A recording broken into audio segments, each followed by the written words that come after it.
ഈ ജിതിനളിയൻ എന്ത് മണ്ടത്തരാ ചെയ്തത്? ഈ ജിതിനളിയൻ ഇന്നലെ വന്നൊരു വാർത്താ സമ്മേളനം നടത്തിയതിനൂടെ നമ്മുടെ മനാഫ് അദ്ദേഹത്തിൻ്റെ യൂട്യൂബ് ചാനൽ 10K മറ്റോ ഉണ്ടായത് സബ്സ്ക്രൈബർ, അത് ഒറ്റയടിക്ക് 50K ആയി എന്നൊക്കെ പറഞ്ഞേക്കുന്നു.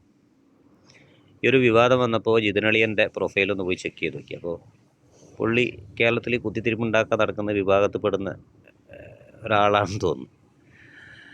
അതുകൂടാതെ കുത്തിത്തിരിപ്പിന് പേര് കേട്ട ഒരാൾ, കേരളത്തിൻ്റെ സമാധാനം കെടുത്താൻ വേണ്ടി നടക്കുന്ന ഒരാൾ അവിടെ സന്ദർശിച്ചെന്നും പറയുന്നത് കേട്ടു.